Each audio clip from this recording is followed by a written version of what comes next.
Good morning, everyone.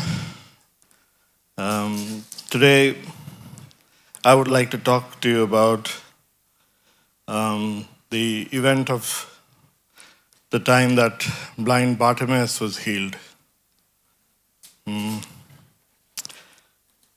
We'll get to how it ties into communion in about a minute.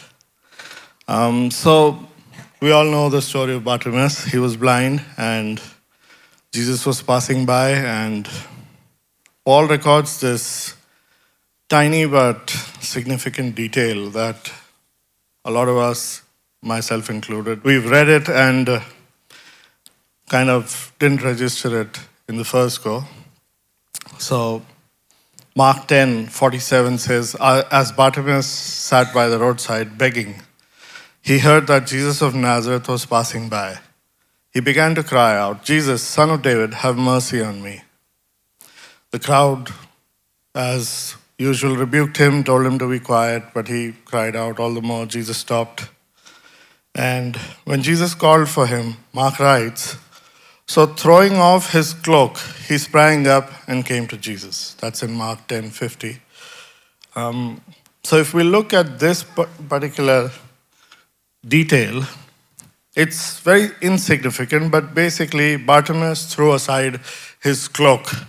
And now if we think about this guy, he's probably homeless. He's got precious few possessions, and he's got some stuff that he hangs on to, and we don't know. I'm not sure what the weather must have been like out there, but he was like, he needed his cloak, and that cloak was something that he held on to, and it was important to him, it was valuable to him. We see so many homeless people out on the streets, and they have this little shopping trolley typically, and they have bags full of stuff which they carry around with them. And if we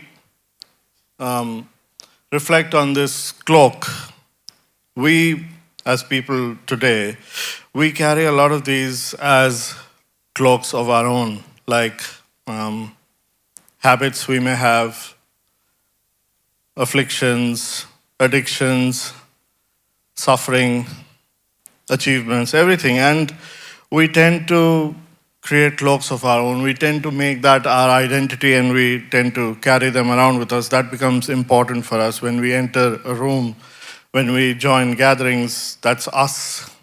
Maybe this guy, he's been going through something, so he kind of walks in with that burden on him. Some guy has achieved something, he walks in with a proud bearing, but he's carrying that cloak.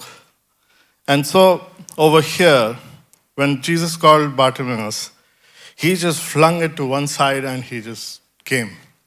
Because what he was about to receive was so much bigger, and he did not even think for a moment to keep it on, or what would become of it, where it would go.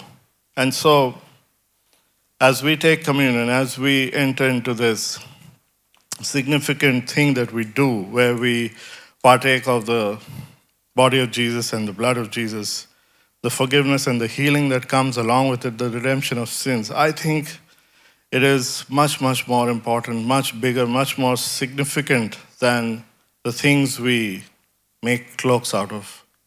So I would urge each one of us, I would ask you to consider casting the cloak aside and come as you are, and with everything left aside, as we partake of communion. Thank you.